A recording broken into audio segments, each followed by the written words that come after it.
Hey everybody, welcome to the Elseworlds Exchange. I'm Sal.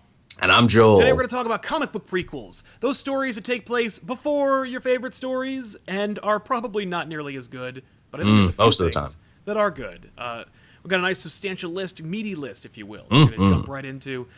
These are books that, to jump into what a prequel actually is, I'll let Joel define it. Joel, what did you find in your research about prequels?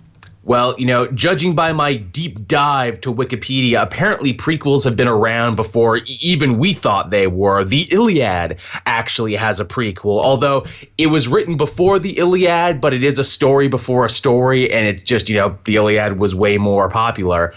Surprisingly, as I discovered, the first cinematic use of it is actually from Butch and Sundance, the early days from 1979. This was the movie that actually introduced the term prequel into the mainstream. Oh, cool. Now, I want to know when they used the term, like in what context. Were they giving an interview and they're like, it's not a sequel, it's a prequel, one of those. That's a good question. It doesn't say in the article. It just says that this was the thing that coined the term. That would not surprise me if it was just in an interview and someone's like, this doesn't make any sense. It takes place before Bush and Sundance, but like it's before, but it's out now. It's after the story, and it's like, yeah, no, there's a I remember being like kind of surprised by prequels, like that anyone would care. I always like discount my audience and go like, there's no way that the movie-going public is going to accept a prequel. Like, you know what I mean? Yet. Where they go, where I really didn't think that the movie-going populace would like understand what a prequel was, or that they would give a prequel any amount of consideration. I know when I use the term prequel to anyone above a certain age, they still give me like cockeyed looks. Like, I think the word has caught on more with 20-somethings and above, but you try and say it to someone else, they're like, what the hell is a prequel? Yeah, that's fair. I mean, yeah, even though it harkens back to like the prehistoric days, but that's still interesting. Yeah. We're going to apply this prequel concept to just comics, just the comic books that came out that take place before your favorite comic or tell some extra part of the story that you didn't get a chance to talk about then. And if you want to see us tackle movies or video games in the future, be sure to watch this episode multiple times and tell your friends so we can justify making a sequel to this prequel episode. There you go. Or we can pretend like we went back in time and shot a prequel episode. Yeah. Either way, but yes, we will do a sequel to this prequel episode where we talk about movies or video games or TV shows and whatnot. We'll use a bunch of that, wizardry and special effects to make ourselves appear younger. Oh, that'd be great. Yeah, I'll just I'll call one of my friends over at Disney and they can like there use you that go. Amazing Marvel Cinematic Universe magic. You got the connects. Yeah, or before that, the Tron Legacy magic. Ooh, you know what else we could do? We could take some old footage of this show like a year or so ago when we started and then just dub over our voices to make it look like we're a couple years younger. That sounds perfect. I love it. Let's do that. We're going to talk about comics that came out before or prequel comics. Let's jump into it, Joel. What's the first one on your list? Here's one that's actually quite timely because this has actually come up again. Untold Tales of Spider-Man, where we went back in time and saw the origin of the Parkers. Yes, the Untold Tales of Spider-Man is a great series that Kurt Busiek wrote that was kind of ahead of its time in terms of concept, where they're like, hey, people want desperately to see a young, unmarried Spider-Man, but they don't want to go through the fan backlash of unmarrying Spider-Man. So instead, they just went ahead and told stories that took place between the pages, between the issues of Amazing Fantasy 15 all the way up to I think they had like a roadblock where they're like, it has to stop by this point. Like I remember they had a kind almost like a mandate, like no Mary Jane, no it has to stop at a certain point, otherwise probably the argument was you have to what was it? It has to stop around the time when there were multiple Spider-Man books. Or else you're tripping over yourself, and what's the point? Exactly, because there's no way that you can argue that there were other adventures taking place in between, like Web of, Spectacular, Amazing, and all the other series. So so Untold Tales of Spider-Man just like kind of reaches up to this point, and then it stops, and then it goes. And it's a really, really lovely series that somehow manages to be a prequel while also not like fucking things up. Yep. Like a Fucking prequel does. It sometimes can fuck things up. Like OBS can sometimes fuck things up. Yeah. People are saying that it cut out, but it didn't. It's still here. Okay, yeah, I'm watching the screen too, and it did look like it cut out for a second. Yeah. So yeah. Untold Tales of Spider-Man is a perfect prequel. I'm sorry we started with this one because it's so good. Mm-hmm. It really is. But yeah, it's a great series that that tells. It's a prequel series. It definitely is, and it also manages to like introduce new characters and create new ideas and add to the main stories. Like it enhances the books from the past. The greater mythos. Exactly. So yeah, definitely a great miniseries, or definitely a great prequel series. And stuff they keep going back to. I don't know if you're still reading the Chip Zdarsky Spider-Man stuff, but they're doing a time travel story right now where Teresa, the kind of, sort of, but not really sister of Spider-Man, is trying to look into what the Parkers were doing. Yes.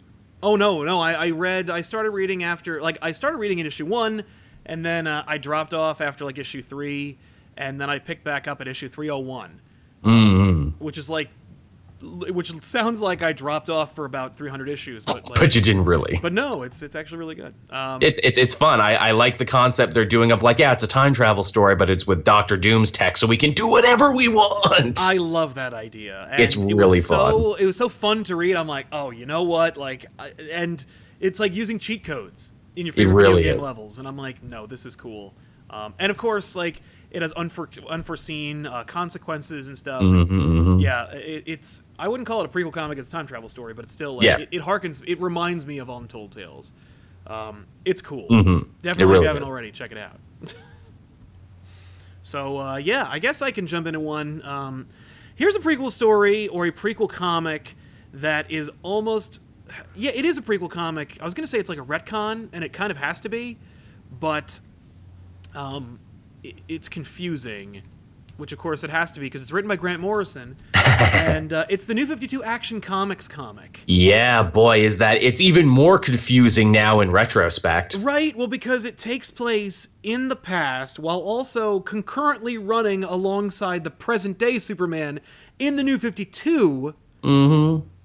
But, like, who asked for that? Because they were also setting up the whole new origin of Superman. Yeah. And yet, bizarre. Just such an odd choice.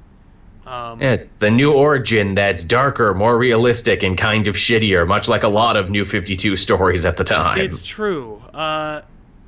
So yeah, that's a prequel. I consider it a prequel comic because it takes place before the main series, but is informing the series that was coming out at the time. Yeah. And that's so bizarre. Also, very. But like, what's more bizarre for me was I loved the beginning of it. That first issue. Yeah, like the first 4 or 5 issues, I was so on board. Even because I was like, all right, New 52, they're rebooting everything. It's a new origin for everybody. I guess I'll have to get on the ground floor if I want to get into this. So Action Comics was a must-buy for me. And yet, and I loved like the portrayal of Lex Luthor, and I didn't like the Batman origin of Superman where his parents are dead and he's living on the streets or whatever. It was weird. They still haven't dealt with that yet either. No, because they don't know what they're. Well, that's another topic. Is like everything is back the way you know it when Superman Blue fused with Superman Red, but also his parents are still dead. But maybe maybe Dr. Manhattan killed them though. Maybe, yeah. The fact that it's directly referenced in Doomsday Clock means they're going to reference it. But whether DC actually are like secret geniuses or completely clueless, that should be like a whole other episode. Time will tell. It's true, and yeah, only time will tell. But yeah, Action Comics is a prequel comic that takes place before the main series, but informs what's happening. But they also didn't bother to work with the other writers. So like Grant Morrison's doing whatever he wants, and it's contradicting other things. It's like I'm glad we mentioned this one because it's like the worst prequel comic. Yeah. Because like what the hell? I will say Rags Morales' art is second to none in that series. Yeah, it was really nice looking. He made leaps tall buildings in a single bound, wears a t-shirt and jeans actually like work and look really nice. Yes. You know when it lost me? It was when they started to when Morrison started to imply that it's all in continuity anyway. Yeah. And they were like, and the League of Supermen and stuff. I'm like, because he just can't help himself. I'm like, dude, you just started doing the prequel. Like, you just started telling the origin. But I love continuity too much. Because there's a million Superman origin stories. I guess Superman Birthright kind of counts as a prequel comic, but it's really more like just a retelling of the origin that they then went, oh no, let's retcon it. No, that's the thing with comics, where it's like a lot of prequel stories are also origin stories, whether belated or retconny. Yeah, it's true. Similarly, Secret Origin from Jeff Johns, he's like, here's a retconned origin, and this one is in continuity. It's a prequel. Screw you, I wrote it. The Punisher is quite famous for those, too, where it's like, hey, here's the Valley Forge, which is a prequel to Frank Castle's life before he became the Punisher. Yep. And even just recently, Garth Ennis is like, and here's a prequel to this prequel. Oh, yeah. Not to mention Punisher Born, which was its own prequel. Yes. That tells you, like, the true origin of the Punisher. And the Tiger, that was kind of a prequel, too. Yeah. When he was a little kid, when he was a little baby Frank. Yes. It's almost like Garth Ennis just wants to talk about Vietnam really badly. He loves it so much. I don't know why. I get this feeling that Garth Ennis has something to say about Vietnam, of all things. He loves Vietnam more than any Irish person you've ever met loves Vietnam. This is true. Like, what the hell? I don't know what his obsession is. I think he loves war stories, because he loves, like, World War II aces and everything. I just think he loves to tell war stories. Yeah, that's fair. I mean, good for him, but... Yeah. Let it go.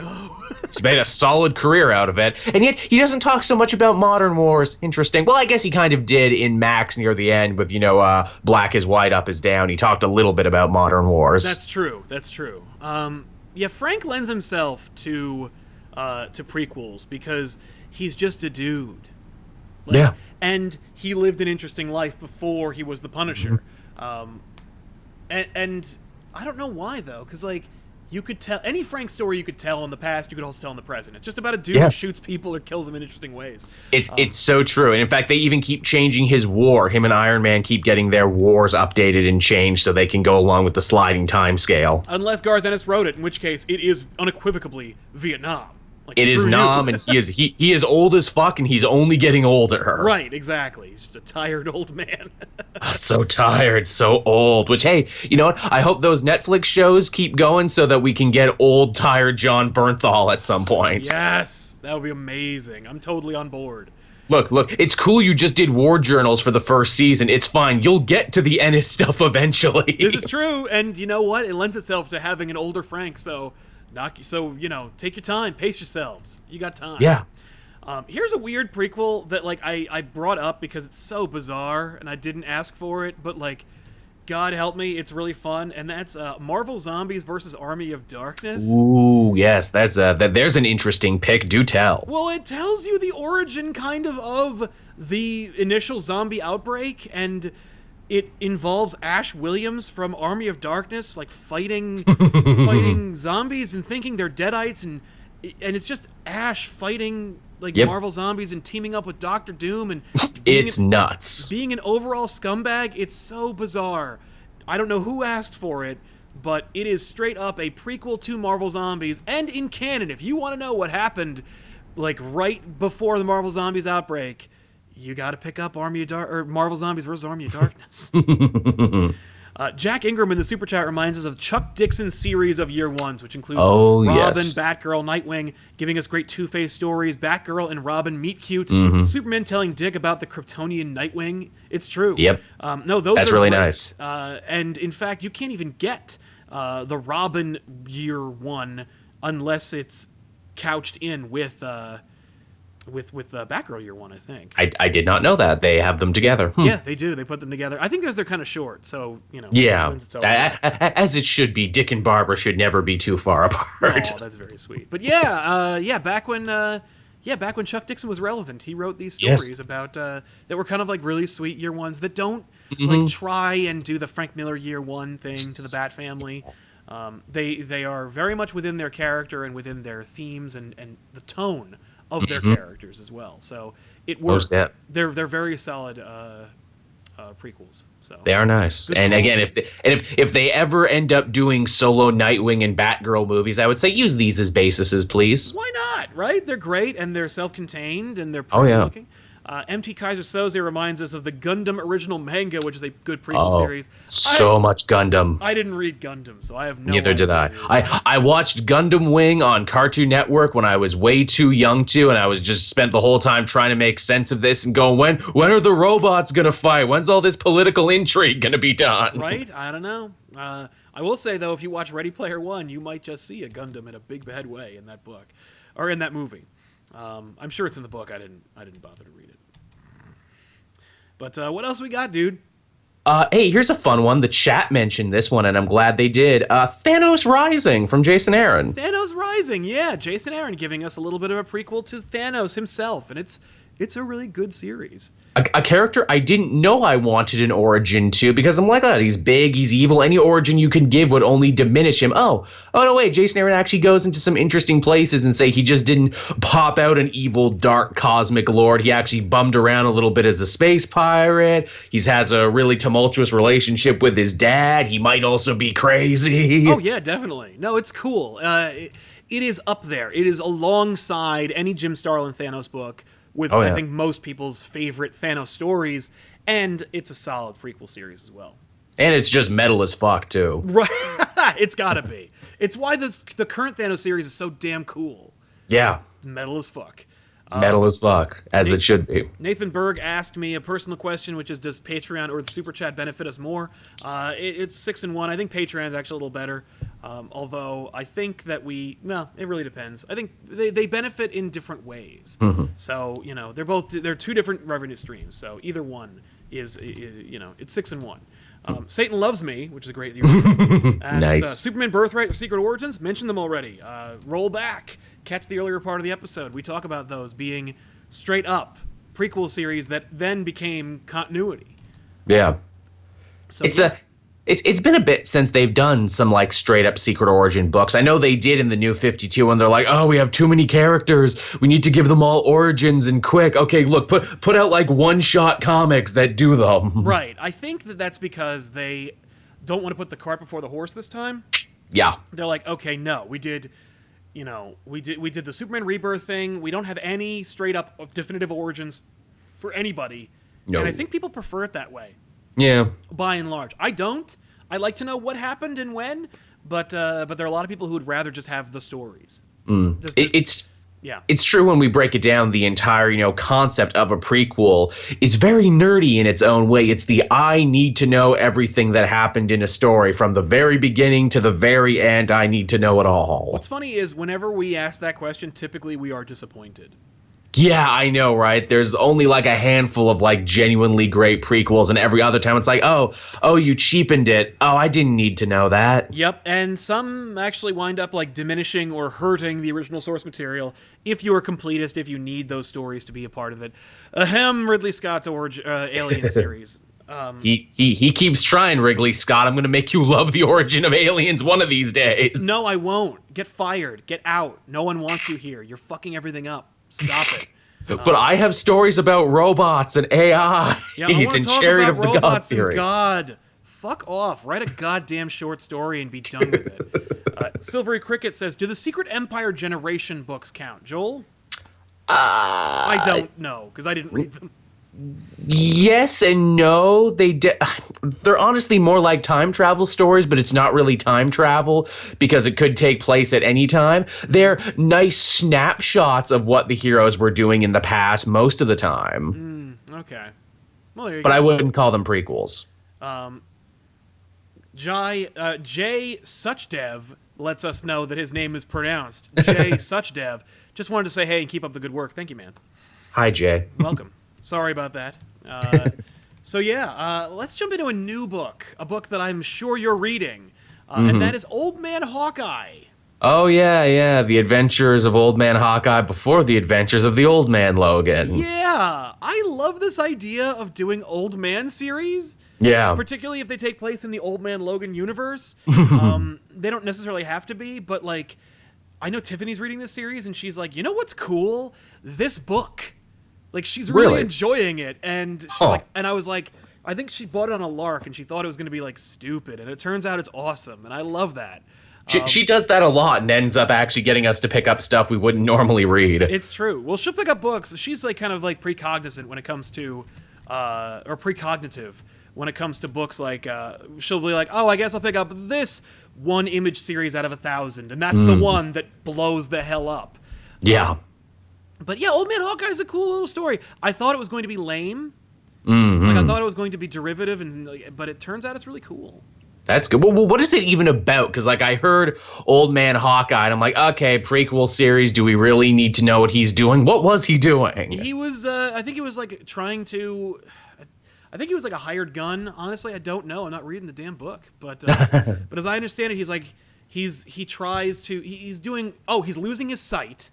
Oh, right. And Which so for an archer would suck. And he's going... Well, because he's blind at the end, or at the beginning of Old Man Logan. And so he's losing his sight, and he's trying to go on, like, one last adventure before he loses it all. He tries to, like, reconcile with his daughter, and it becomes, a complete mess, which is, like, exactly what you'd expect from not only Hawkeye, but particularly Old Man Hawkeye. Interesting. Heartless Fang says, I started picking up comics again during Forever Evil when they released all the Origins of the Crime Syndicate as one-shots. Do those count? They count as origin stories for the Crime Syndicate. I don't know if they count as prequels, because it's not like an adventure that like informs the main adventure. It's more like getting you to understand who Ultraman is, as opposed to like getting to understand like where they were before they were on this adventure. I think there is a slight difference between like an origin story and a prequel. Although a few of the stories we do have on here are origin stories, so like it's a gray period. Definitely. Mr. Giggles, hey guys, prequels equals cash grab. Keep up the good work. A lot of the time, yes. They're trying. But their usual, like, what's amazing is how derivative they wind up being, or how, like, cheap or lame they wind up being, and how, like, no one asked for them. So while they attempted to be cash grabs, like, did they really grab enough cash? You know? I think that, like you get the Hobbit problem of where it's like, oh, we were going to make this really interesting and faithful once upon a time, but then we were told make it more like the thing you're being a prequel to. Right. Yeah. I'd love to talk about the Hobbit at some point. South Sun reminds us of Daredevil the Man Without Fear, which is a great series and a prequel story. Although I'd argue it's almost like a retcon of his origin. It is a big retcon to his origin, and Kingpin's origin, too. Yes. And Shadow6743 says, is Secret Identity a prequel to Infinite Crisis? No. No, it's just a story that takes place before Infinite Crisis. If Secret Identity had come out...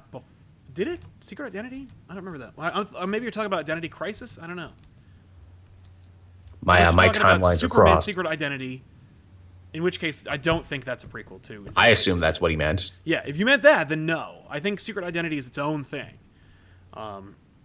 So yeah, no. That's all I got to say about that. A couple of honorable mentions before we get into some meteor topics. I wanted to mention there's this whole series that came out from Dark Horse called Tales of the Jedi. That was a huge prequel to to everything that was Star Wars. Yeah. Tells you about the origins of the Sith and the Jedi and their whole system of belief and government and all the it was like 1,000 years before A New Hope and everything. Huge prequel series, hugely successful and popular within the Dark Horse line, and unexpectedly so, I might say. But I wanted to mention them before we move on. Well, I was going to say, again, when we made up the whole list and talked about games and everything, too, we're like, where does the Old Republic fall into this? Because it is a Star Wars prequel, and it's a game, and it got a huge line of comics as well. That's true. I think it is. I think it does consider to be a prequel. Because, I mean, the original story was A New Hope. It's Star Wars. Anything that takes place before that is a prequel. Tevya asks if Superman, Lois, and Clark is a prequel to John. No. It is just the story in sequential order. John does appear because he's born in that series, but no. And MT Kaiser Soze says, isn't All-Star Superman a prequel to DC 1 Million? I would argue no. They want it to be, though. Yes. Now, DC 1 Million, I think it took place before All-Star Superman. And so, in Grant Morrison's mind, yes, it is. In terms of being published. I think 1 Million came out before All-Star Superman. I don't remember if that's true, but I think that's right.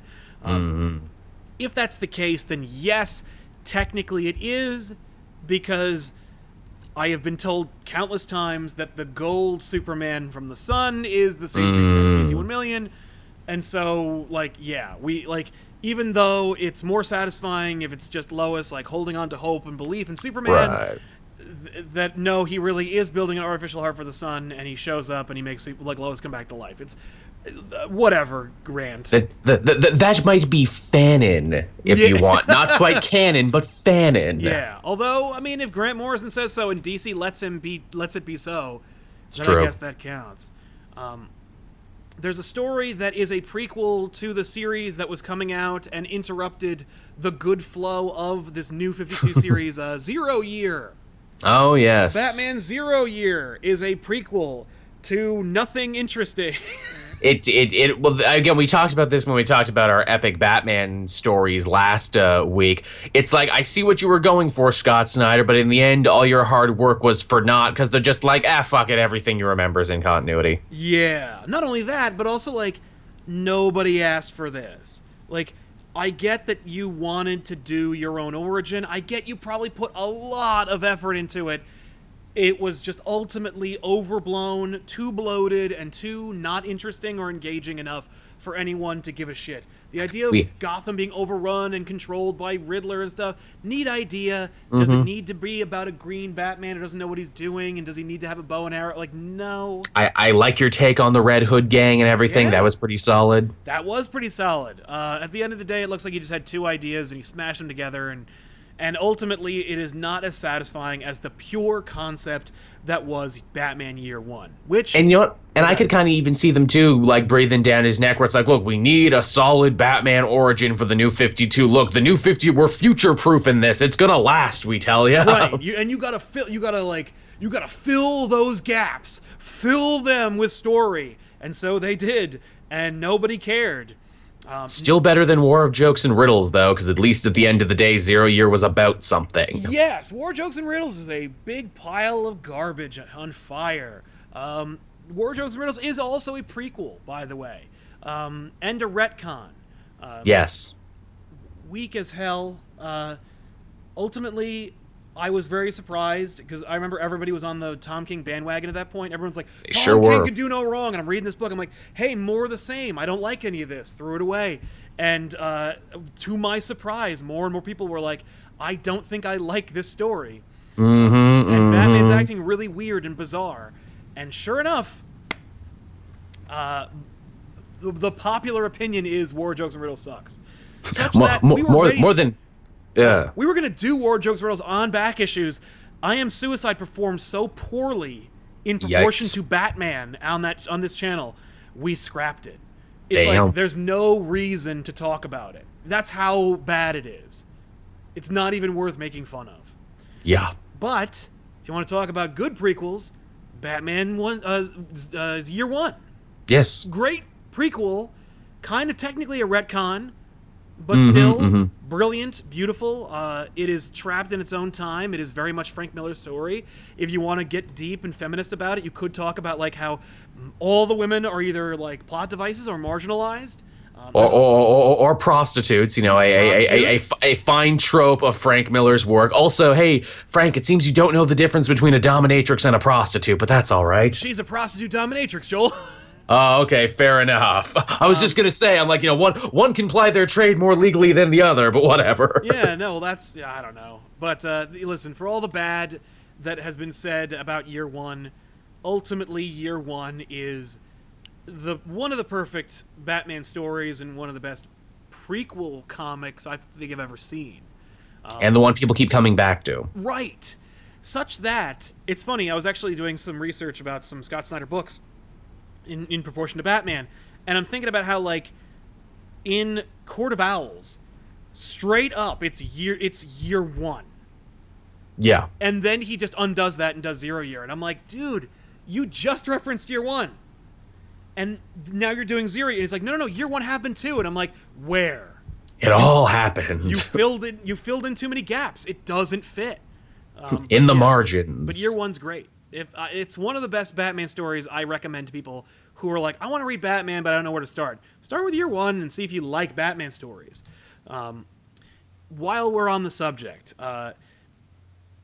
sorry, Jay. Jay asks, Injustice prequel comics to the Injustice game? Oh, yeah. We're getting there. Don't worry. Hang on. But Dan yes, Brown, they're super prequels. Dan Brown, can you do Young Avengers for Pride Month on back issues? We did Young Avengers, the Children's Crusade, but we'll consider it in the future. Thank you.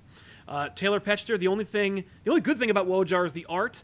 Yeah, I thought so too, but people got really mad about Mikkel Yannen's art. I don't know why, but I think it's because Riddler was a horrible design and Batman looks ridiculous. Yeah, I don't know what the idea was where it's like, let's make, Riddler some sort of Cockney Irish, fist fighter for whatever reason. I was watching a lot of Peaky Blinders, and so I thought I'd base him off of one of them.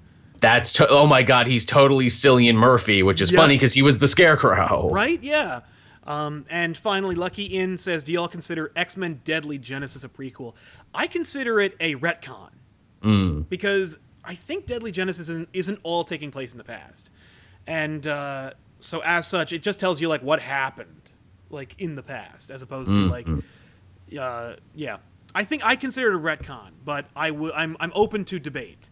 And Will.i.am Goldman says, Kite Man, hell yeah. If I never hear that again, I will die a happy man. He loves Kite Man so much. In fact, again, my reading of War of Jokes and Riddles basically broke down to, and this is why Tom King thinks at the end of the day, Kite Man is more respectable than Batman. Right, exactly. Well, Kite Man has a real reason to be upset.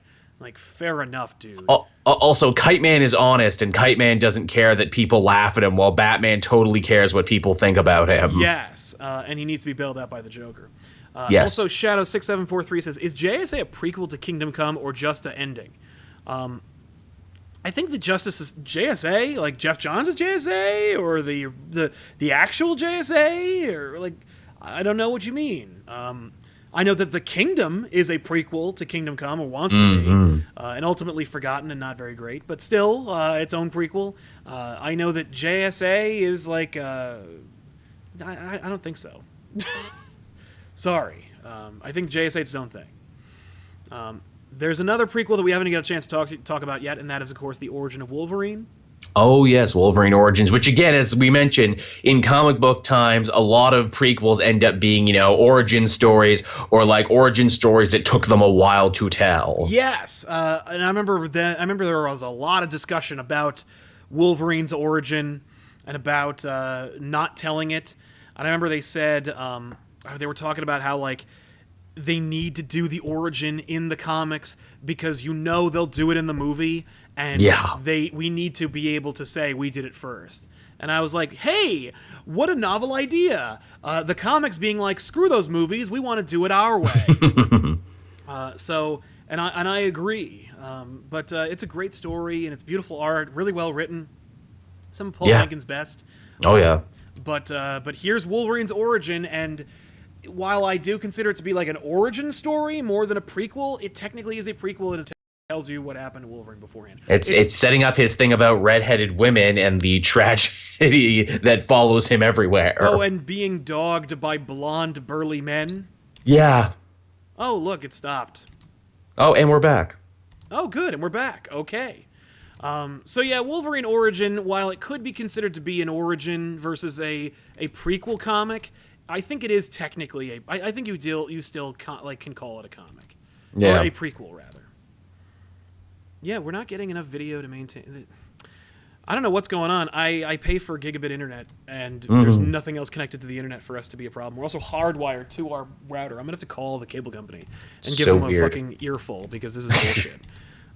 It's the only thing we do here, and for some reason it's not working properly.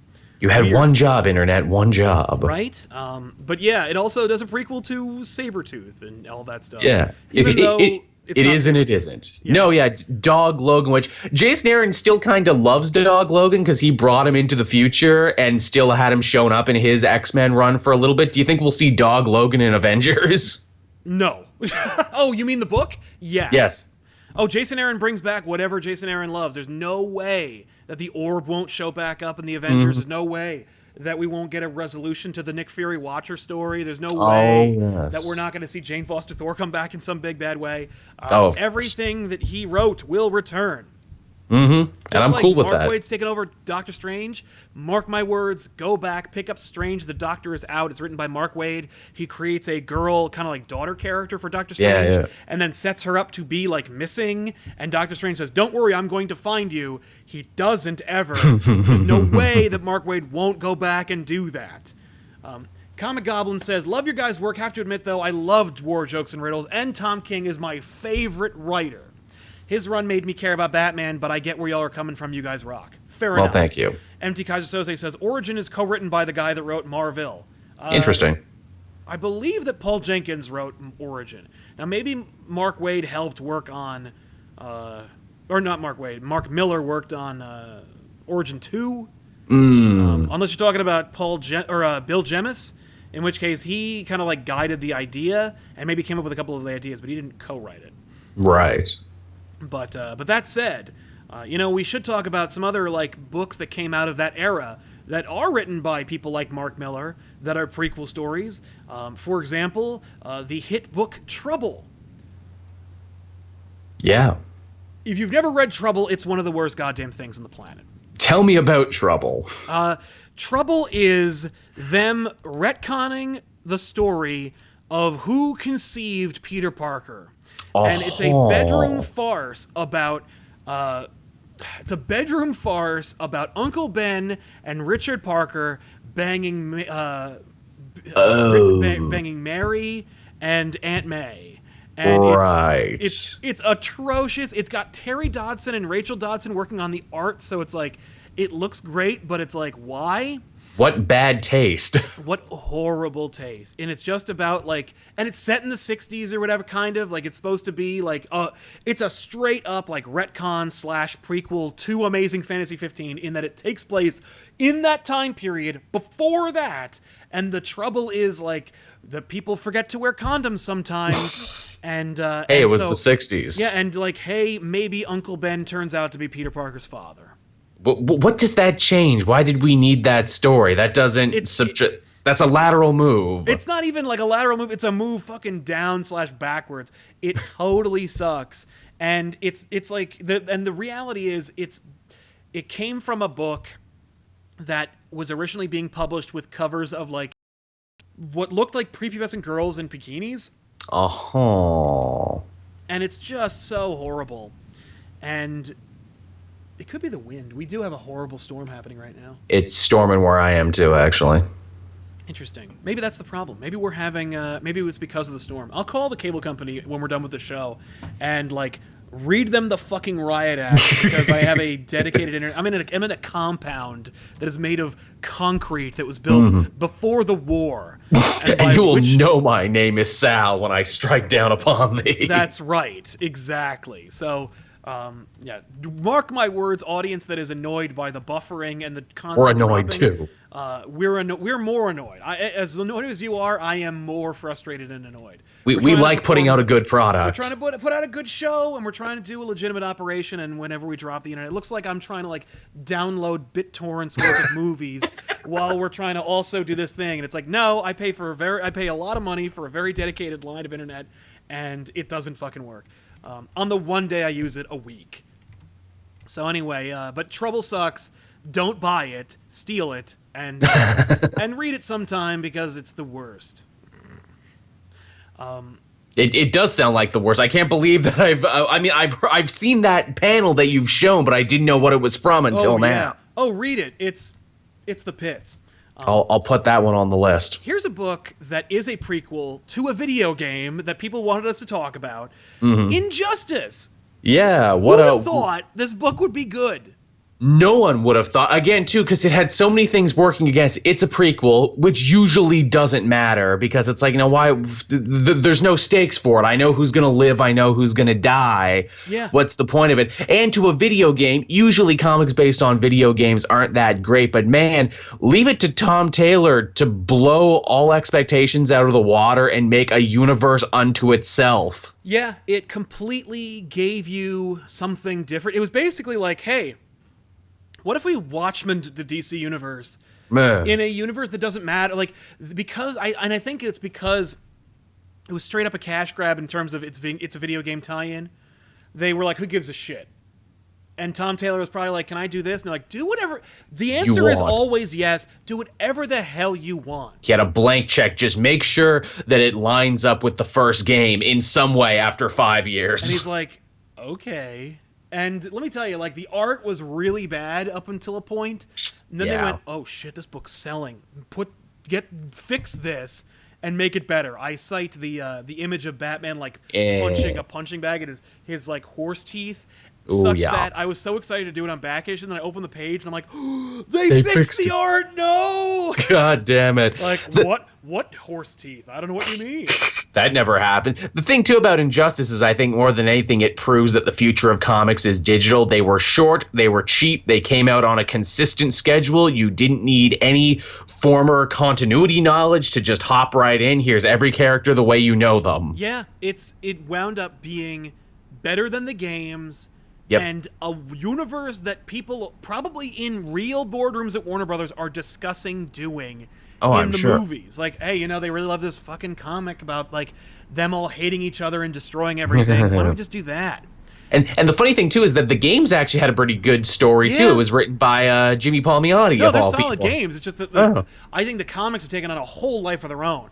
They have, so much to the point that by the time the sequel came around, the sequel started to contradict stuff that Taylor had written. Oh, yeah, totally. What's amazing about that is, I remember, like, there was a time when the Injustice comic was a joke. And here's the punchline to that joke. The opening of Convergence is the destruction of the Injustice world. Yep. The worst DC event in the last 20 years. Trying to say that Injustice is so irrelevant they can destroy Wanting to stick it to them, They can wreck it without even having to be part of the main event. That felt really petty, didn't it? How petty, but how funny. Because at the end of the day, the one that doesn't fucking matter is Convergence, and Injustice is everyone's favorite goddamn thing. Yep.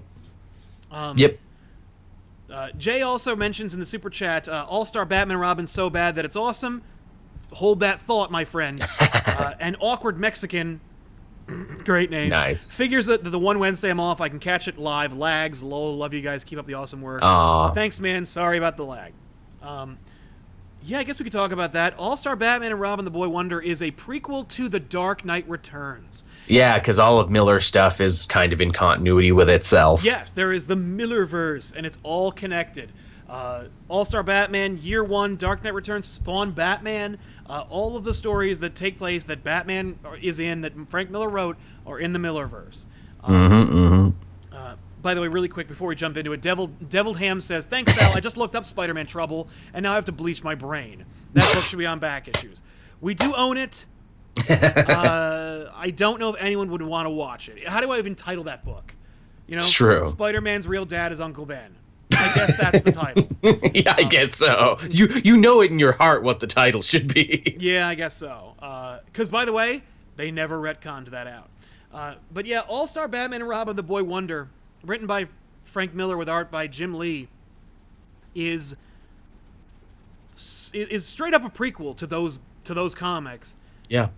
And so fucking horrible and great. You know it's like something it's special. It's Meme the comic book is what it is. Yeah. You know there's something special because so many people say they love this book. And I don't think they're kidding. Because I love this book too. It has some of the best Bat art that Jim Lee's ever drawn. It's really pretty looking. It has some of the best Robin art that Jim Lee's ever drawn. And it has some of the worst characterizations for Batman that Frank Miller has ever done. And Frank Miller has delivered some of the best Batman characterizations. Is this the point where Frank Miller became a parody of himself?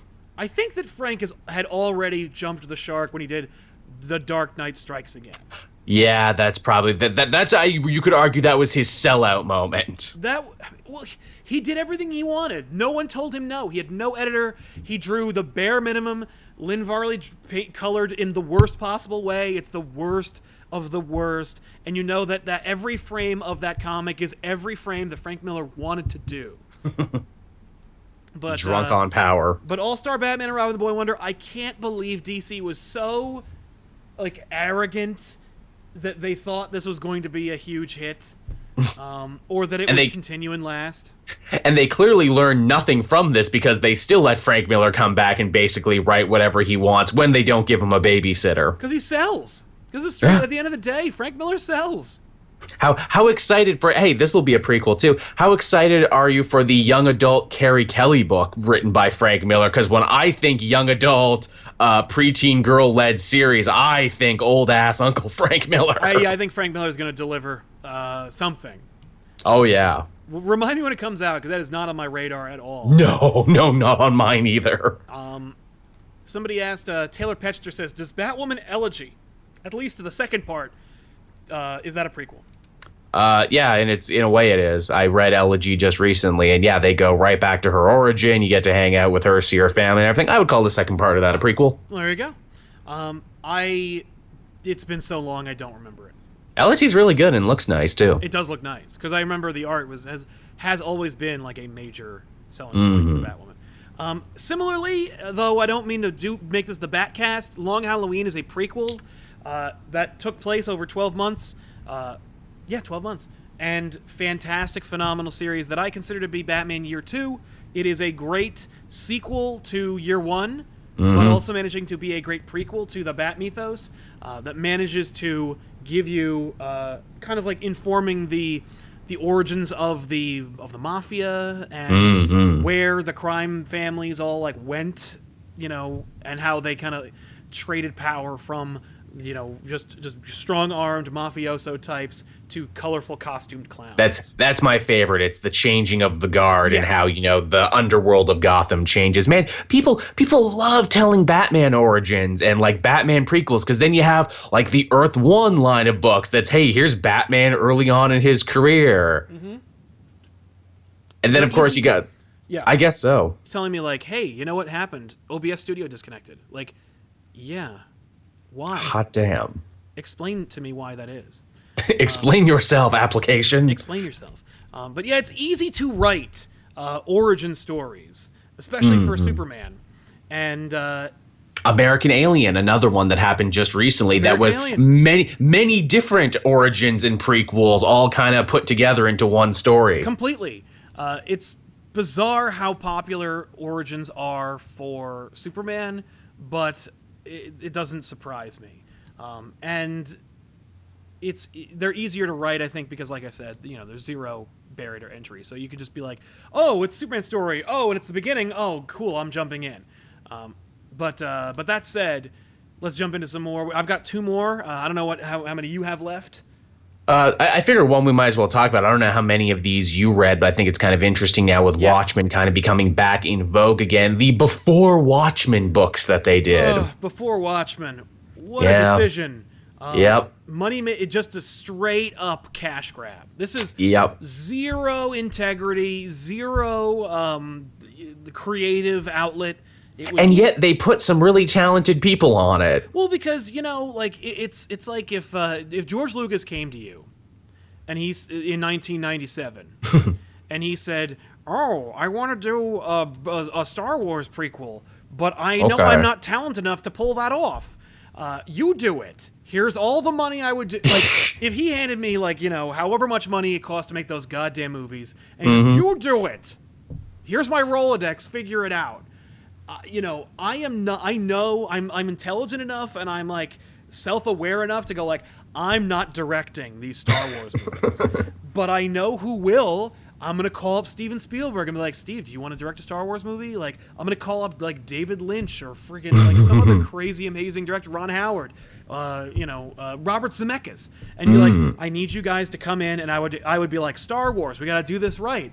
3 different directors for 3 different Star Wars chapters that all take place in the same story. Zemeckis, Spielberg, and somebody else, probably Howard, and just do those movies, and I'll take a crack. Yeah, and call up the best screenwriters I can, and then like maybe I'd work out the story with a friend of mine. But then I'd run it through the meat grinder that was the top talent available to me.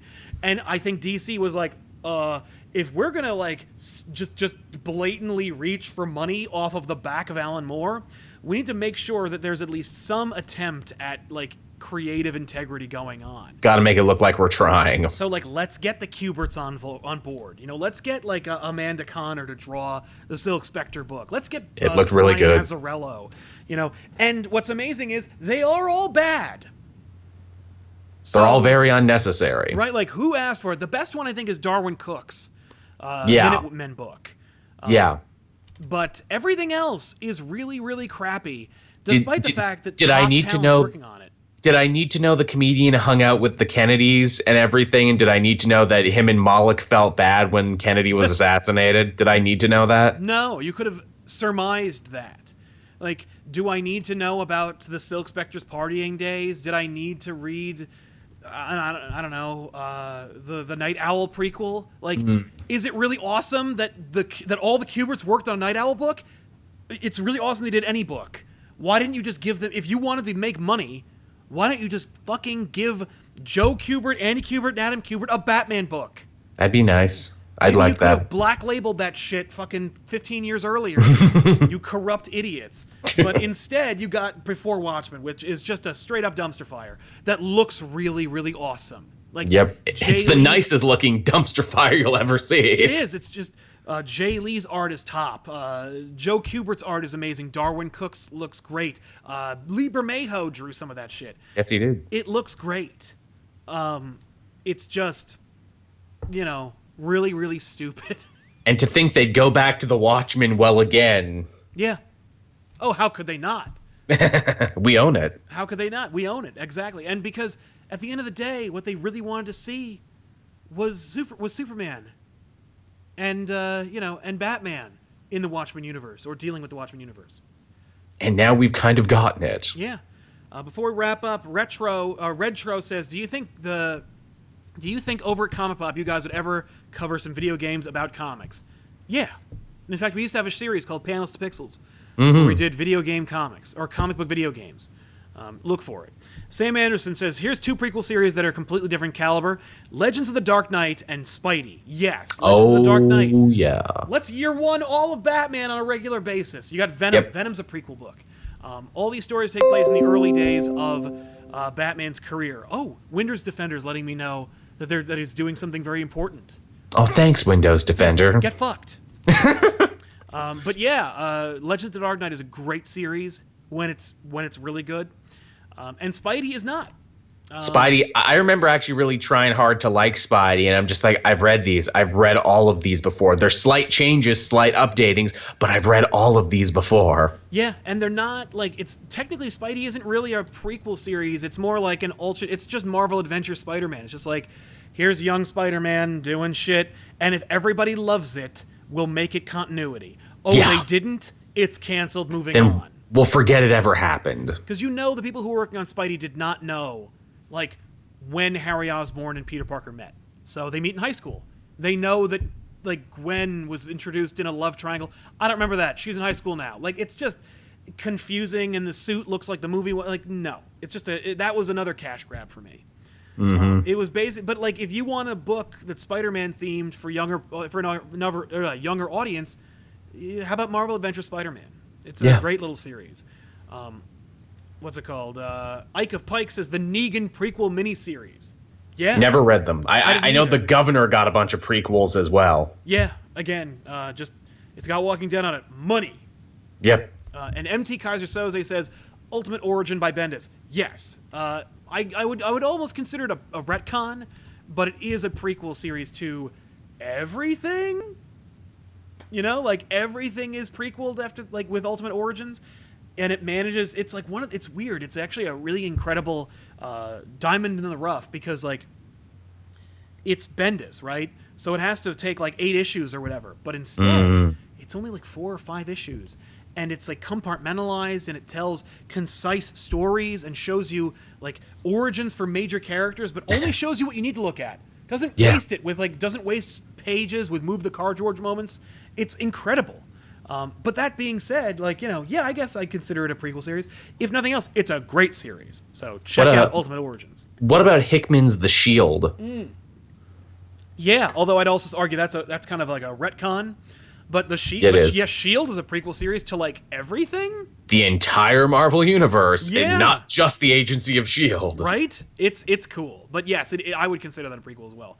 And it's very much canon too, because even up into Secret Empire, they were making reference to it. Oh yeah. And there's no way that Hickman didn't intrinsically tie it in with whatever he was working on up until Secret Wars. Jacob Levin Fay says X-Men: The Hidden Years, Weapon X, Jim Lee's Captain and Logan World War II, Tales of Asgard, Marvel Flashback month from '97, where every issue was a -1. Oh, you mean this series, Marvel Flashback? If you're not familiar, Marvel Flashback was a month-long random series where like every book had a -1 or a 0 issue or whatever, where they told you like an origin or a flashback story.